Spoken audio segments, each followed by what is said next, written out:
يا أيها الذين آمنوا إذا نودي للصلاة من يوم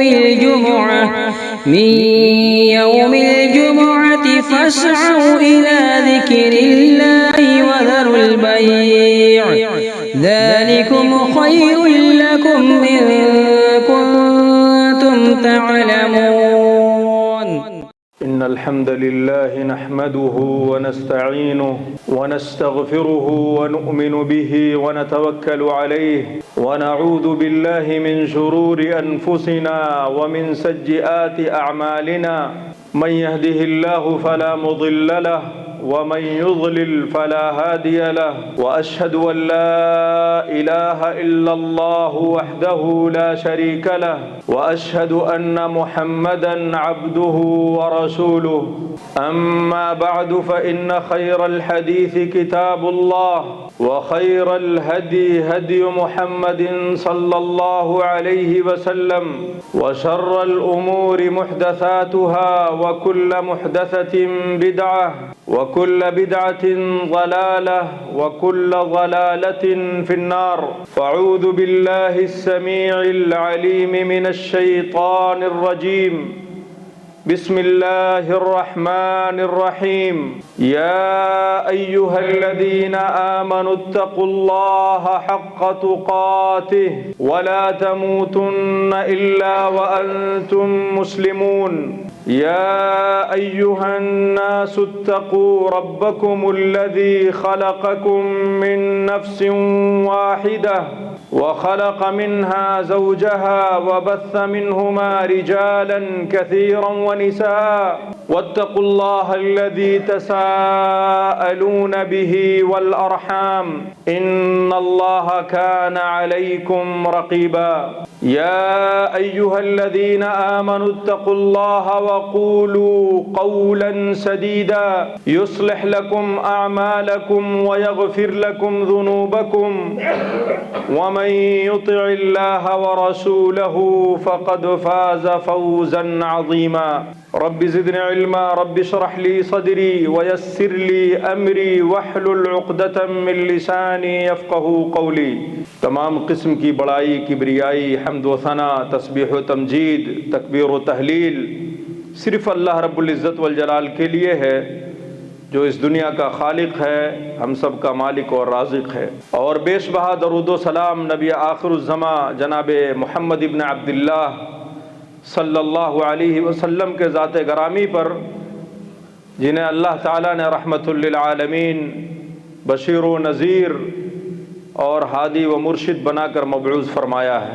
نہایت ہی قابل قدر بزرگان محترم، نوجوان ساتھیوں، پیارے بچوں اور دینی ملی ماؤں اور بہنوں، آج کے اس خطبے میں آپ کے سامنے اس موسم کے حوالے سے دو چند باتیں کتاب و سنت کی روشنی میں رکھنے کی کوشش کروں گا. اللہ تعالیٰ سے دعا ہے کہ رب العالمین حق کہنے اور اس پر عمل کرنے کی توفیق ارزانی فرمائے. ہم سب جانتے ہیں کہ آج کے یہ ایام، یہ شب و روز جس سے ہم لوگ گزر رہے ہیں، یہ شب و روز، یہ لیل و نہار، یہ رات و دن کی تبدیلیاں سردیوں سے گزر رہی ہیں، جس کو ہم لوگ موسم سرما کہتے ہیں. اور جب یہ سردی کا موسم آتا ہے تو بہت ساری تبدیلیوں کو لے کے آتا ہے، اور یہ ایسی تبدیلیاں ہوتی ہیں جس کے اثرات جہاں ہمارے جسمانی اور روحانی طور پر رونما ہوتے ہیں، اسی طریقے سے یہ موسم دیگر شعبہ جات میں بھی تبدیلیاں رونما کرتے ہیں. کہنے کا مقصد یہ ہے کہ جب یہ موسم آتا ہے تو بہت ساری تبدیلیوں کو اپنے دامن میں سمیٹے ہوئے ہوتا ہے. یہی وجہ ہے کہ ہم دیکھتے ہیں کہ جب سردی کا موسم آتا ہے تو جسمانی اعتبار سے بہت ساری تبدیلیوں کو پیدا کرتا ہے، اور ہم اس کے لیے وسائل بھی اختیار کرتے ہیں. روحانی طور پہ تبدیلیاں پیدا کرتا ہے اور اس کے لیے بھی ہم اپنے آپ کو تیار کرتے ہیں. اسی طریقے سے دن و رات پہ بھی ان سردیوں کا اثر ہوتا ہے. رات لمبی ہو جاتی ہے، دن چھوٹا ہو جاتا ہے. اسی طریقے سے چرند ہیں، پرند ہیں، شجر و حجر ہیں، سمندر ہیں، غرض یہ کہ جتنی چیزیں ہیں وہاں آپ کو یہ تبدیلیاں نظر آتی ہیں، بلکہ ہم اپنے گھر سے باہر نکلتے ہیں، بازار کے طرف جاتے ہیں تو بازاروں کا ماحول بھی بدلا ہوا نظر آتا ہے، اس کے اوقات میں بھی تبدیلی نظر آتی ہے، اور ان بازاروں کو دیکھ کر ہمیں یہ سمجھ میں آتا ہے کہ اب ہم موسم سرما میں داخل ہو گئے ہیں۔ لہٰذا اس موسم سرما کے مناسبت سے، ٹھنڈی کے مناسبت سے ہمارے اوپر کیا ذمہ داریاں عائد ہوتی ہیں، یہ جاننا ہم سب مسلمانوں کے لیے بے حد ضروری ہے، چونکہ اس موسم کا تعلق ہمارے دین سے ہے، دیگر مذاہب و ادیان کی طرح نہیں ہے کہ گرمی کا موسم آیا اور نکل گیا، برسات آئی اور ہم سے جدا ہو گئی، موسم خریف آیا، بہار آیا اور ہم سے الگ ہو گیا، اور سردی کا موسم آیا تو جس طریقے سے دیگر لوگ اس سردی کے موسم کو کاٹتے ہیں، گزارتے ہیں، اس طریقے سے ہم بھی گزار کے اپنے آپ سے جدا کر دیں۔ نہیں، بلکہ سردی کے موسم میں مسلمانوں کے لیے خصوصی احکام و مسائل ہیں۔ سردی کے ایام میں ہمیں کس طریقے سے شب و روز گزارنا چاہیے، کس طریقے سے اس موسم میں ہماری عبادتیں ہونی چاہیے، اور کس طریقے سے اس موسم کو، سردی کے موسم کو ہمیں اپنے لیے کارآمد بنانا چاہیے، یہ ساری چیزیں ہمیں جاننے کی ضرورت ہے۔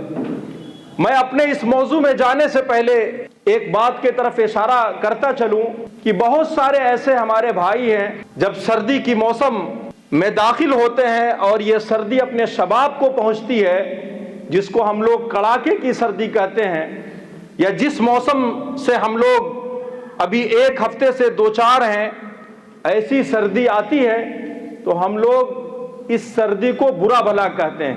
اور اسی طریقے سے دیگر موسم میں بھی جب گرمی کڑاکے کی جون جولائی کی پڑتی ہے، بسا اوقات اے سی کام نہیں کرتا اس موسم میں، تو ہم لوگ اس گرمی کے موسم کو برا بھلا کہتے ہیں۔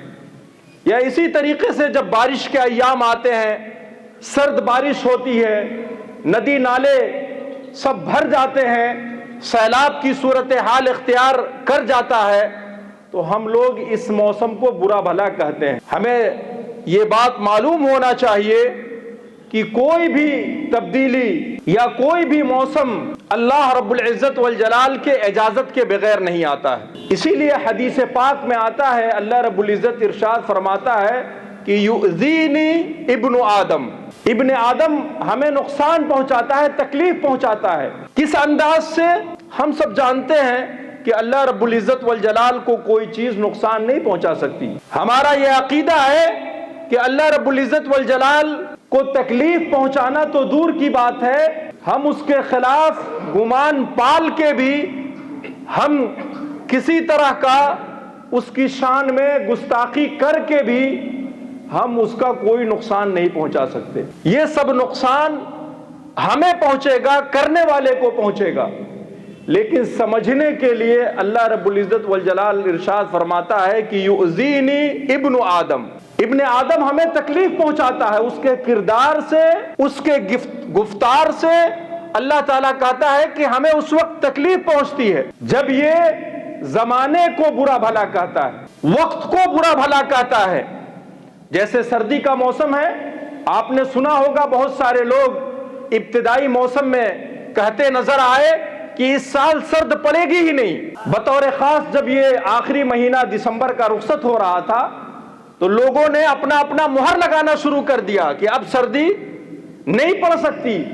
اصل سردی کا وقت دسمبر ہے، جنوری ہے، اور چند ایام سے، بلکہ صرف 4 5 یا 6 دن گزرے ہیں جب سرد اور سخت کڑاکے کی سردی پڑنے لگی تو لوگ اس سردی کو برا بھلا کہنے لگے۔ جس طریقے سے گرمی کے موسم میں لوگ گرمی کو برا بھلا کہتے ہیں، تو ہمیں یہ جاننا چاہیے کہ ہم سردی کو اگر برا بھلا کہتے ہیں، گرمی کو برا بھلا کہتے ہیں، یا اسی طریقے سے وقت اور زمانے کو برا گردانتے ہیں، تو اللہ تعالیٰ کو ہمارے اس گفتار سے، ہمارے اس فعل سے، ہمارے اس کردار سے تکلیف پہنچتی ہے۔ ہمیں اس سے بچنا چاہیے، پرہیز کرنا چاہیے، چونکہ اللہ تعالیٰ حدیث پاک میں ارشاد فرماتا ہے کہ یسب الدہر وان الدہر، تم زمانے کو گالی دیتے ہو اور زمانہ میں ہوں. کس طریقے سے زمانہ میں ہوں؟ کہتا ہے کہ اقلب اللیل والنہار، اس رات اور اس دن کو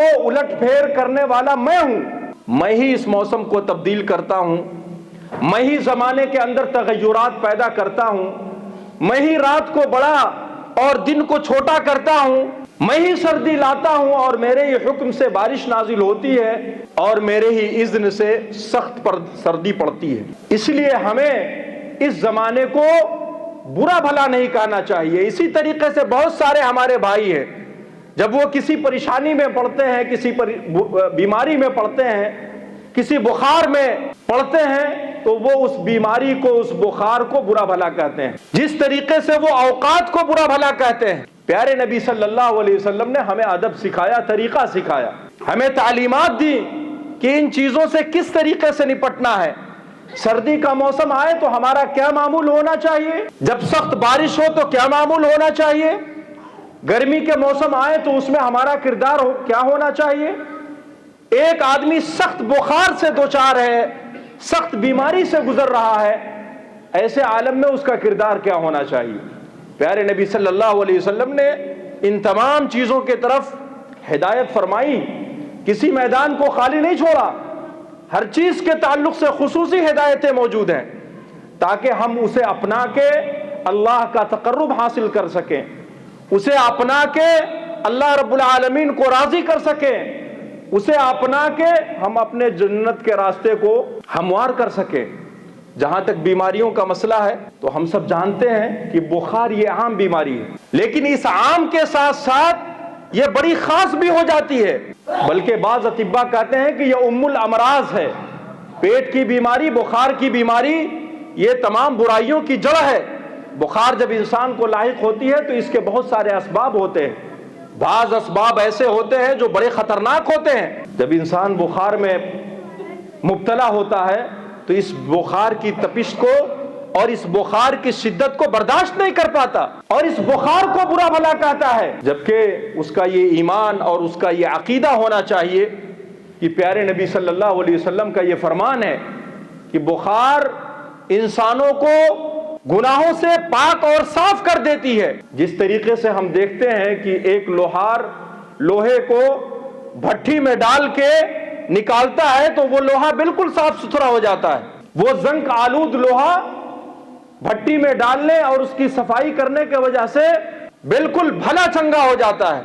اسی طریقے سے ایک انسان جب بخار میں مبتلا ہوتا ہے تو بخار کی تپش، بخار کی شدت اور بخار کے اس مرض سے اللہ تعالیٰ اس کے سجیات کو، اس کے گناہ کو مٹا دیتا ہے. اور پیارے نبی صلی اللہ علیہ وسلم کی سیرت کو آپ نے پڑھا ہوگا تو آخری لمحات کے واقعات بھی آپ نے دیکھے ہوں گے کہ جب آپ مرض الموت میں مبتلا تھے تو اللہ رب العزت والجلال نے انہیں بخار سے دوچار کیا تھا. مائی عائشہ صدیقہ رضی اللہ تعالی عنہا کی ان روایتوں کو دیکھیں، ان حکایات کو پڑھیں جس کو انہوں نے اللہ کے رسول صلی اللہ علیہ وسلم کے آخری ایام کے حوالے سے ذکر فرمایا ہے. کتنے شدید بخار میں آپ مبتلا تھے کہ آپ پر غش طاری ہو جاتی، آپ بے ہوش ہو جاتے، آپ کو پتہ نہیں ہوتا کہ آپ کس حالت میں ہیں. اور اسی بخار کے وجہ سے آپ صلی اللہ علیہ وسلم کو اتنی نقاہت پہنچی، اتنی کمزوری پہنچی کہ آپ اپنے مسواک کو بھی اپنے دانت سے چبا نہ سکے. تو بخار ہو یا سردی کا موسم ہو یا بارش کے ایام ہو، ان تمام ایام سے اگر انسان دوچار ہوتا ہے تو ایسے مواقع پہ چاہیے کہ وہ شرعی تعلیمات کو اپنائے. جہاں تک رہا مسئلہ سردی کا تو سلف صالحین کی نگاہ میں یہ عبادتوں کے بہار کا موسم ہے. حدیث میں آتا ہے کہ الشتاء ربیع المؤمن، مومنوں کے لیے، مسلمانوں کے لیے سردی کا موسم بہار کا موسم ہے، کھیتیوں کا موسم ہے. اور موسم سرما عبادت کے لیے بطور خاص سلف صالحین عبادت کی نگاہوں سے دیکھتے تھے اور کرتے تھے. سلف کے بارے میں آتا ہے کہ جب یہ ٹھنڈی کا موسم شروع ہوتا تو آپ لوگ اس موسم کو ویلکم کرتے تھے. آپ نے عبداللہ ابن عمر کا نام سنا ہوگا، معاذ ابن جبل کا نام سنا ہوگا، عبداللہ ابن مسعود کا نام سنا ہوگا. یہ اپنے زمانے کے بڑے بڑے صحابی تھے. عبداللہ ابن مسعود کے بارے میں آتا ہے کہ آپ کہتے تھے کہ مرحبا بالشتاء، آپ ویلکم کرتے تھے موسم سرما کو. جب سردی کا موسم آتا تو آپ اس کو خوش آمدید کہتے، اہلاً و سہلاً کہتے تھے.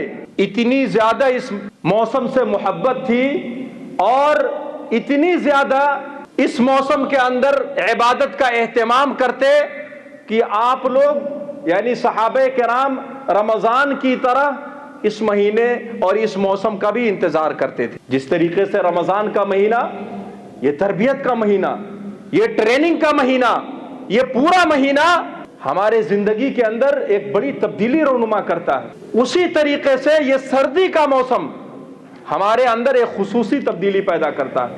اور ہم سب جانتے ہیں جب یہ سردی کا موسم آیا تو ہمارے جسموں کے لباس بدل گئے، ہمارے رہنے سہنے کا طریقہ بدل گیا، ہمارے آفس کے اوقات بدل گئے، ہمارے کھانے پینے کے اندر بھی تبدیلی پیدا ہو گئی. میں دنیاوی چیزوں پہ بحث نہیں کرنا چاہتا، ہم بخوبی واقف ہیں اس سے کہ ٹھنڈی کے موسم میں ہمیں کیا پہننا چاہیے، ٹھنڈی کے موسم میں ہمیں کون سی غذا لینی چاہیے، ٹھنڈی کے موسم میں ہمیں کیا پینا چاہیے، ٹھنڈی کے موسم میں کون سی چیزیں ہمیں نقصان اور کون سی چیزیں ہمیں فائدہ پہنچا سکتی ہیں. آپ سب لوگ ہم سے زیادہ جانتے ہیں بہتر طریقے سے. لیکن اس موسم میں ہمیں عبادت کس طریقے سے کرنا چاہیے، اس کو جاننے سے پہلے ہمیں ایک بات ذہن نشی کر لینا چاہیے کہ یہ سردی کا موسم آتا کیوں ہے. ظاہر سی بات ہے بہت سارے سائنسدانوں نے بہت ساری چیزیں ذکر کی ہیں اور آپ اس سے واقف ہوں گے، لیکن حدیث میں سردی کا موسم کیوں آتا ہے اس کا تذکرہ بطور خاص اللہ کے رسول صلی اللہ علیہ وسلم نے کیا ہے. بخاری و مسلم کی بڑی مشہور حدیث ہے. اللہ کے رسول صلی اللہ علیہ وسلم ارشاد فرماتے ہیں کہ اشتکت النار الی ربها، جہنم اپنے رب سے شکوہ کرتی ہے، جہنم اپنے رب سے شکایت کرتی ہے. وہ شکایت کیا ہے؟ قالت، اپنے رب سے کہتی ہے کہ اکل بعضی بعضا. جہنم کا یہ شکوہ اپنے رب کے دربار میں کیا ہے؟ کہا کہ اکل بعضی بعضا، میرے بعض حصے کو بعض حصے کھائے جا رہے ہیں. یہ جہنم کی شکایت اللہ کے دربار میں، اکل بعضی بعضا، میرے بعض حصے نے بعض حصے کو کھا لیا یا کھائے جا رہی ہے. اللہ رب العزت والجلال نے جہنم سے کیا کہا؟ کہا کہ فجعل لها نفسین، کہا جہنم میں تمہیں دو نفسوں کی یعنی دو سانسوں کی اجازت دے رہا ہوں. نفسا فی الشتاء و نفسا فی الصیف، ایک سانس تمہیں کب لینا ہے؟ گرمی کے موسم میں لینا ہے. ونفسا فی الشتاء، اور ایک سانس جہنم کب لے گی؟ ٹھنڈی کے اندر لے گی. دو سانسیں، ایک گرمی میں اور ایک ٹھنڈی میں. گرمی میں جہنم جب سانس لیتی ہے تو اسی سانس کو کیا کہا جاتا ہے؟ مسموم، یہ زہریلی سانس ہے. اور یہی جہنم جب ٹھنڈی میں سانس لیتی ہے تو ہم کہتے ہیں کہ یہ زمہریر کی سانس ہے. جیسا کہ بخاری و مسلم کی روایت میں واضح طور پہ موجود ہے کہ جب گرمی میں جہنم سانس لیتی ہے تو یہ گرمی شدت کو پہنچ جاتی ہے، اور اس گرمی کی تمازت کو، اس گرمی کی شدت کو ہم برداشت نہیں کر پاتے. اسی لیے کہا جاتا ہے کہ الحر فیہ جہنم، یہ گرمی اور گرمی کی شدت یہ جہنم کے آگ سے ہے، اس کے لپک سے ہے. یہ گرمی یوں ہی نہیں آتی بلکہ جہنم کا یاد دلاتی ہے. اور اسی طریقے سے یہ سردی کے بارے میں کیا کہا کہ زمہریر جہنم کی ایک جگہ ہے جو سخت ترین اور ٹھنڈ جگہوں میں سے ایک ٹھنڈک. جب یہ طبقہ جہنم کا یہ حصہ جس کو ہم زمہریر کہتے ہیں جب یہ سانس لیتی ہے تو سخت کڑاکے کی ٹھنڈک پڑتی ہے، اور ہم جانتے ہیں کہ یہ بھی عذاب بن کے آتی ہے. بہت سارے لوگ اس ٹھنڈک سے دوچار ہو کے موت کے منہ میں چلے جاتے ہیں، بہت سارے لوگ اس ٹھنڈک کو برداشت نہیں کر پاتے ہیں. تو حدیث کی روشنی میں موسم سرما کیوں آتی ہے، کب آتی ہے، اس کا تذکرہ پیارے نبی صلی اللہ علیہ وسلم نے کیا ہے. یہ ایک الگ بات ہے کہ سائنسدانوں نے بہت ساری چیزوں کا تذکرہ کیا ہے، بہت سارے وجوہات اس کے ذکر کیے ہیں، لیکن ان تمام چیزوں پر جو چیز فوقیت رکھتی ہے وہ پیارے نبی صلی اللہ علیہ وسلم کا فرمان ہے۔ پیارے نبی صلی اللہ علیہ وسلم کی تعلیمات پر کسی سائنسداں کی تعلیم کو ہم غالب نہیں کر سکتے، اس کے علم کو ہم اوپر نہیں کر سکتے، بلکہ پیارے نبی صلی اللہ علیہ وسلم کا فرمان یہ سب سے اعلیٰ وارفع ہے۔ پیارے نبی صلی اللہ علیہ وسلم نے جو وجہ بتائی ہے وہ وجہ سب سے زیادہ معقول ہے۔ چونکہ سائنسداں حضرات اور دیگر لوگ غلطی کر سکتے ہیں، پیارے نبی صلی اللہ علیہ وسلم سے اس کا امکان نہیں ہے۔ اور خود اللہ رب العزت والجلال نے ارشاد فرمایا ہے وَمَا أُوتِيتُم مِّنَ الْعِلْمِ إِلَّا قَلِيلًا، ہمارے اس جسم کے اندر، ہمارے اس سر کے اندر جو عقل ہے، جو بھیجا ہے، یہ بہت معمولی اور مختصر ہے، دیکھنے میں بھی بہت چھوٹی سی چیز ہے، اور اس کے اندر بھی اللہ تعالیٰ نے جو علم ہمیں عطا کیا ہے وہ بھی بہت معمولی ہے۔ قرآن میں کہتا ہے وَمَا أُوتِيتُم مِّنَ الْعِلْمِ إِلَّا قَلِيلًا، تمہیں جو علم دیا، جس علم کی وجہ سے تم نے اتنی ترقی کی، یہ علم کا ایک چھوٹا سا حصہ ہے، بہت معمولی حصہ ہے۔ اور ظاہر سی بات ہے یہ معمولی حصہ ہو سکتا ہے کہ اللہ رب العزت والجلال کی بے شمار حکمتوں کو نہ جان سکے، بے شمار مصالح کو نہ پہچان سکے۔ جیسے سردی کیوں آتی ہے اس کی حکمت بیان کی گئی، گرمی کیوں آتی ہے اس کی حکمت حدیث میں پیارے نبی نے بیان کیا ہے۔ کوئی ضروری نہیں ہے کہ ہم سمجھ سکیں، سائنسداں جان سکیں، یہ کوئی ضروری نہیں ہے۔ لہٰذا میرے بھائیوں چاہیے کہ ہم کتاب و سنت کو مقدم رکھیں۔ یہ پیارے نبی صلی اللہ علیہ وسلم کا فرمان موسم سرما کے تعلق سے ہے۔ آئیے ہم یہ جاننے کی کوشش کرتے ہیں کہ اس موسم میں ہمیں کرنا کیا چاہیے۔ جہاں تک رہا مسئلہ خورد و نوش سے اور اوڑھنے بچھانے اور پہننے سے، تو میں نے بتایا کہ آپ ہم سے بہتر جانتے ہیں۔ دوسرا مسئلہ عبادتوں کا ہے، اور ان عبادتوں میں بھی کچھ خصوصی مسائل ہیں جس کا تعلق اس موسم میں ہے۔ جیسے مثال کے طور پر بہت سردی سے ہم گزر رہے ہیں، اس سردی کے موسم میں اگر کسی کے پاس ہیٹر نہیں ہے، گیزر نہیں ہے، فجر کی نماز پڑھنی ہے، عشاء کی نماز پڑھنی ہے، تو کیا ایسی صورت میں وہ تیمم کر سکتا ہے یا نہیں؟ یا اسی طریقے سے اگر کوئی آدمی ناپاک ہو گیا ہے، جنبی ہو گیا ہے اور اسے غسل کی ضرورت ہے، تو ایسی صورت میں غسل کرے گا یا تیمم کرے گا؟ یہ کچھ بنیادی مسائل ہیں جس کا تعلق آج کے اس موسم میں ہے۔ اس مسئلے سے پہلے میں آپ کو ایک بات بتانا چاہتا ہوں۔ حدیث میں آتا ہے، پیارے نبی صلی اللہ علیہ وسلم بیان فرماتے ہیں کہ موسم سرما کے اندر اللہ تعالی قال لیلہ فقام، رات کو لمبی کر دیتا ہے، اور قصر نہارہ فصام، اور دن کو چھوٹا کر دیتا ہے۔ اس کا سب سے بڑا فائدہ یہ ہے کہ ایک بندے مومن رات کو قیام اللیل کرتا ہے، تہجد کی نماز کا اہتمام کرتا ہے۔ اسی لیے سلف کے بارے میں آتا ہے، غالباً حضرت عبید رحمہ اللہ کہتے ہیں کہ اے اہل قرآن، اے قرآن والو، قرآن سے محبت رکھنے والو، قرآن سے شغف رکھنے والو، قرآن سے محبت کرنے والو، یہ قرآن کا موسم آ گیا ہے۔ یہ سردی کا موسم معمولی موسم نہیں ہے، بلکہ یہ روزے کا موسم ہے، یہ تہجد کا موسم ہے، یہ دعاؤں کا موسم ہے، اور اس موسم کے اندر ایک دوسرے کے دکھ درد کو سمجھنے کا موسم ہے۔ بڑا عظیم موسم ہے یہ۔ اسی لیے صحابہ کرام کے ہاں، سلف صالحین کے ہاں اس موسم کا خصوصی اہتمام تھا اور خصوصی ہدایات تھیں۔ لہٰذا سلف اور صحابہ کے بارے میں آتا ہے کہ اس موسم میں کثرت سے روزہ رکھتے تھے۔ یہ بڑی عظیم عبادت ہے میرے بھائیوں۔ ہم سب جانتے ہیں اسلام کی بنیادی چیزوں میں سے رمضان کا روزہ ہے، کتنی فضیلت ہے، یہ فرض ہے، لیکن اس کے علاوہ بھی نفلی روزوں کی بے شمار فضیلتیں ہیں، اور ان فضیلتوں کے علاوہ پیارے نبی صلی اللہ علیہ وسلم کے فرمان کو جب پڑھیں گے تو آپ اس نتیجے پر پہنچیں گے کہ روزہ ایک ایسی عبادت ہے جس کو اللہ تعالیٰ نے الگ کیا ہوا ہے، اس کو خصوصی درجہ دیا ہے، اور اس عبادت کا مقابلہ کوئی اور عبادت نہیں کر سکتی۔ نماز ہے، ہم سب جانتے ہیں کہ آج جمعہ کا دن ہے، سب کو معلوم ہے، چونکہ جمعہ کے اوقات، جمعہ کا دن کل سے شروع ہو گیا، کل 5:30 بجے سے ہی ہم جمعہ کے دن میں داخل ہیں، ابھی نہیں، سب کو پتا ہے۔ آپ اپنے گھر میں ہیں، سورہ کہف کی تلاوت کرتے ہیں، آپ جب اٹھتے ہیں تو نہاتے ہیں، کپڑا پہنتے ہیں، خوشبو لگاتے ہیں، مسواک کرتے ہیں، اور مسجد کے طرف چل کے آتے ہیں۔ آپ کو پوری دنیا دیکھتی ہے، جب آپ اس عبادت کے انجام دہی کے لیے آتے ہیں، اسی طریقے سے آپ حج کے لیے جاتے ہیں، عمرے کے لیے جاتے ہیں، عظیم عبادت ہے، یہ سب ارکان اسلام میں داخل ہیں، یا اسی طریقے سے زکوٰۃ ہے، وہ بھی اسی ضمن میں داخل ہے۔ لیکن ان تمام عبادتوں میں کہیں نہ کہیں ریاکاری اور دکھاوا کا شائبہ موجود ہے۔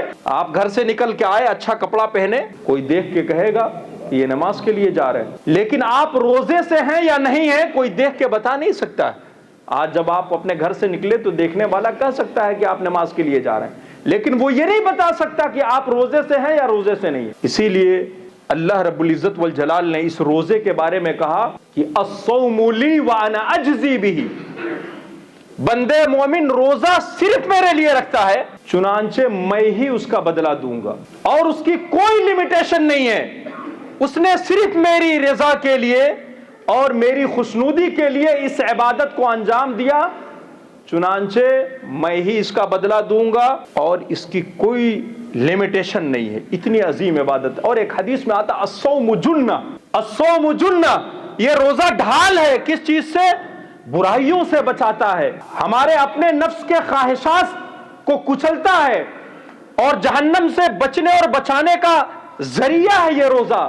اسی لیے حدیث میں الصوم جنہ، یہ ڈھال ہے، بڑی فضیلت۔ اور ایک حدیث میں آتا ہے جو شخص روزہ رکھتا بعد اللہ وجہہ عن النار 70 خریفہ، ایک روزہ رکھتا ہے اللہ کی رضا اور خوشنودی کے لیے، تو اللہ تعالیٰ اس کے ایک روزے کے بدولت اس کے چہرے کو جہنم سے 70 گنا مسافت تک دور کر دیتا ہے۔ اتنی فضیلت ہے میرے بھائیو۔ اور حدیث میں آتا ہے الصیام فی الشتاء الغنیمۃ الباردہ، کہا کہ ٹھنڈی کے موسم کا سب سے بڑا گفٹ یہ روزہ ہے، سب سے بڑا غنیمت، سب سے بڑا مال غنیمت یہ روزہ ہے۔ کیوں؟ اس لیے کہ 6:30 بجے 7 بجے سے دن کی ابتدا ہو رہی ہے، فجر کی نماز 6:20 پہ ہو رہی ہے غالباً، اور بہت سارے مساجد میں تو 6:20 پہ اذان ہو رہی ہے، 6:30 بجے دن کی ابتدا ہو رہی ہے، اور ادھر 5:30 بجے ختم ہو جا رہی ہے۔ بہت مختصر اور چھوٹا دن ہو رہا ہے، لہٰذا اس دن سے ہمیں فائدہ اٹھانا چاہیے۔ اسی لیے سردیوں کا موسم یہ برکتوں کا موسم ہے، یہ اللہ کے فضل کا موسم ہے، اس کی رحمت کا موسم، اس سے فائدہ اٹھانا چاہیے۔ اسی لیے حدیث میں آیا، میں نے جو حدیث آپ کے سامنے پہلے رکھی ہے اس کے اندر کیا بیان کیا گیا ہے؟ یہی بیان کیا گیا ہے کہ الشتاء ربیع المؤمن، ایک مسلمان کے لیے موسم سرما بہار کا موسم ہے، عبادتوں کے انجام دینے کا موسم ہے، کھیتی کرنے کا موسم ہے۔ اور اس کی 2 بڑی وجہ بیان کی گئی ہے۔ پہلی وجہ کیا ہے؟ پہلی وجہ یہ ہے کہ طال لیلہ فقام، کہ رات کو لمبی کی گئی ہے تاکہ وہ قیام اللیل اور تہجد کا اہتمام کرے، وقصر نہارہ فصام، اور دن کو چھوٹا کیا گیا تاکہ وہ روزہ رکھے۔ لہٰذا ہمیں چاہیے کہ ہم نفلی روزوں کا زیادہ سے زیادہ اس مہینے میں اہتمام کریں، اس موسم میں اہتمام کریں۔ اور میں ان بھائیوں سے کہنا چاہتا ہوں جن کے رمضان کے روزے چھوٹے ہوئے ہیں، رمضان کے روزے بہت سارے لوگوں سے چھوٹ جاتے ہیں شرعی تقاضوں کے مطابق، بیماری کے وجہ سے، تو ایسے لوگوں کو چاہیے کہ اس موسم میں رمضان کے فرض روزے پہلے رکھیں۔ اور ان خواتین سے میں بطور خاص کہنا چاہتا ہوں جن کے رمضان کے روزے چھوٹ جاتے ہیں، ان کو چاہیے کہ وہ موسم سرما کا انتظار کریں، چونکہ گرمی کے موسم میں لمبے لمبے دن ہوتے ہیں اور ٹھنڈی کے ایام میں چھوٹے دن ہوتے ہیں۔ تو خواتین کو بھی چاہیے کہ اپنے قضا کے روزوں کو اس موسم میں پورا کریں، جو برکتوں کا موسم ہے، جو اللہ کے فضل کا موسم ہے، اللہ کی بڑی عنایتیں ہیں اس موسم میں۔ آپ دیکھتے نہیں ہیں جو تر و تازہ پھل، جو تر و تازہ سبزیاں، اور جو ماحول اور جو موسم ان ایام میں دیکھنے کو ملتے ہیں، اس سال کے دیگر ایام میں وہ موسم، وہ پھل، وہ خیرات، وہ برکات آپ کو نظر نہیں آئیں گے۔ یہ اللہ کے خصوصی انعامات میں سے اللہ کی خصوصی عنایتیں ہیں۔ تو ہمیں چاہیے کہ موسم سرما میں بطور خاص روزے کا اہتمام کریں۔ صحابہ کرام اس کو غنیمت سمجھتے تھے اور اس کو اس موسم کا سب سے بڑا گفٹ تصور کرتے تھے۔ تو ہمیں سب سے پہلا کام کرنا چاہیے اس موسم میں کہ ہم روزہ رہیں۔ اور جو لوگ آفسوں میں کام کرتے ہیں، جن کی نوکری، جن کی روزی روٹی گھر سے باہر ہے، ایسے لوگوں کے اس موسم میں بطور خاص روزہ رکھنا چاہیے۔ فجر کی نماز ہوتی ہے 5:40-50 پہ وقت ختم ہو رہا ہے سحری کا، تو ہمیں چاہیے کہ ہم اسی وقت سحری کھا لیں، ناشتہ کر لیں، کھانا کھا لیں۔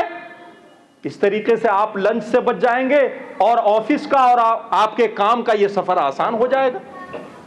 معمولی ساعتیں ہیں، معمولی گھنٹے ہیں، تو ہمیں اس موسم میں، سردی کے موسم میں روزے کا اہتمام کرنا چاہیے، اللہ کا تقرب حاصل کرنے کے لیے، اللہ کی رضا حاصل کرنے کے لیے۔ دوسری اور اہم چیز ہے، ہمیں قیام اللیل کا اہتمام کرنا چاہیے۔ جس قیام اللیل کا اہتمام ہم رمضان میں کرتے ہیں، جس کو ہم تراویح کہتے ہیں، تہجد کا اہتمام کرنا چاہیے۔ لمبی رات ہوتی ہے، 5:30 بجے سے لے کے 6:30 بجے تک، اتنی لمبی رات آپ سوچ سکتے ہیں؟ آپ اتنی لمبی رات میں عمرہ کر کے اپنے ملک واپس آ سکتے ہیں، اتنی لمبی رات ہے۔ تو ایسی لمبی رات میں ہمیں کیا کرنا چاہیے؟ قرآن کا اہتمام کرنا چاہیے، قیام اللیل کا اہتمام کرنا چاہیے، اور لمبی لمبی رکعتیں ہونی چاہیے۔ حدیث میں آتا ہے فَعَلَيْكُمْ بِقِيَامِ اللَّيْلِ، تم لوگ تہجد کی نماز کا اہتمام کرو، اس کے بہت سارے فائدے ہیں۔ پیارے نبی صلی اللہ علیہ وسلم نے کہا فَإِنَّهُ دَأْبُ الصَّالِحِينَ قَبْلَكُمْ، یہ سلف صالحین کی شان تھی، یہ پہچان تھی کہ وہ قیام اللیل کا اہتمام کرتے، تہجد کا اہتمام کرتے۔ اس کے بہت سارے فوائد ہیں، دینی فوائد، دنیاوی فوائد، روحانی فوائد، جسمانی فوائد، بے شمار فوائد ہیں۔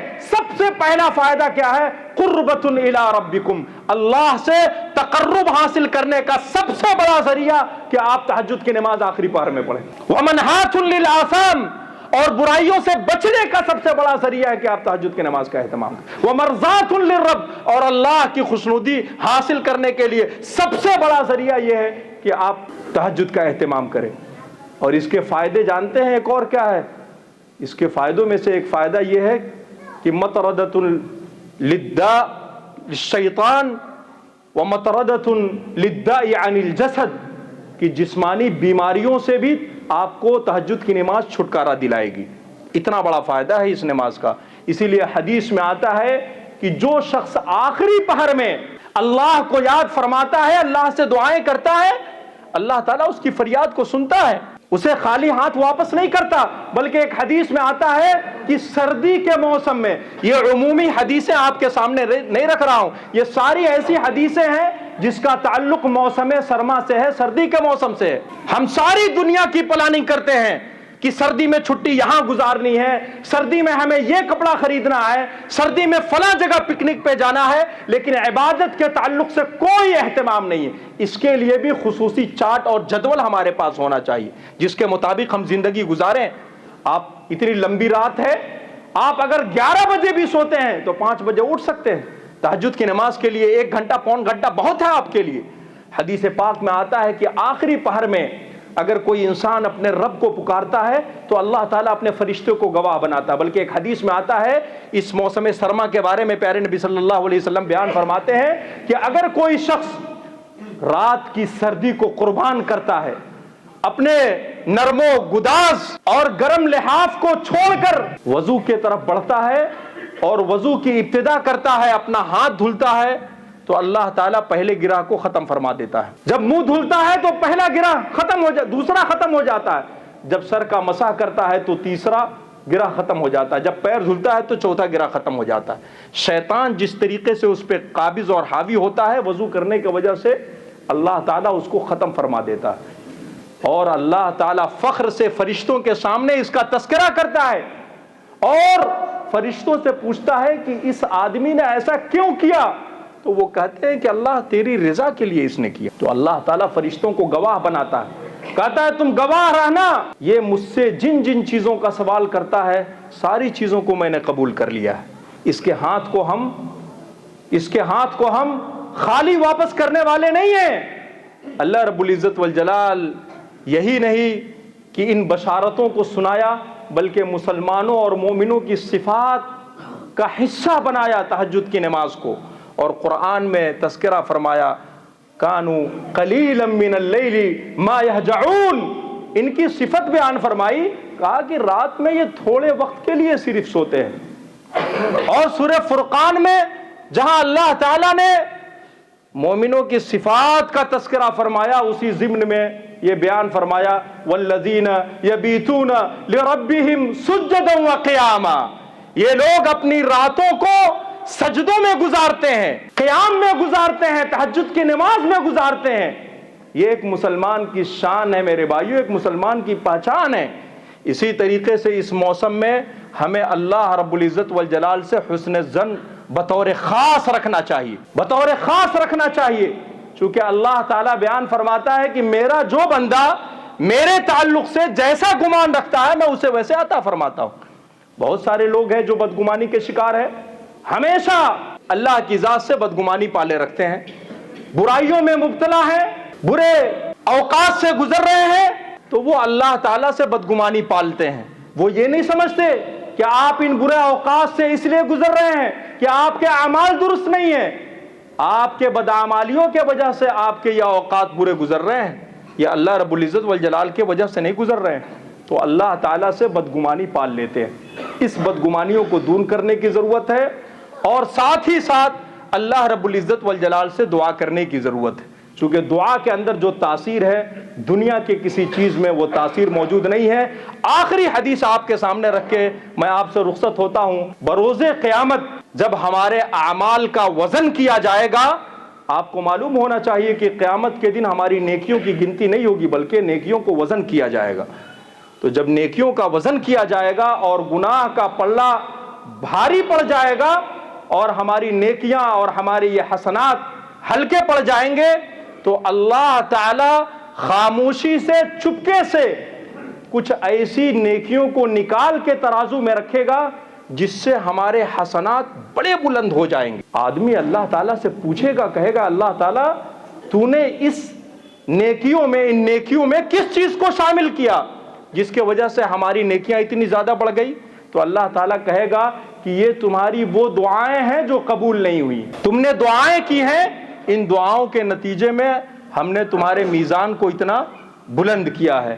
اللہ تعالیٰ سے دعا ہے کہ رب العالمین ہمیں اس موسم کے اندر زیادہ سے زیادہ عبادت کرنے کی توفیق ارزانی فرمائے، اور جب تک ہمیں زندہ رکھے کتاب اور سنت کے مطابق زندگی گزارتے ہوئے زندہ رکھے، اور جب ہمارا خاتمہ ہو تو خاتمہ بالخیر ہو۔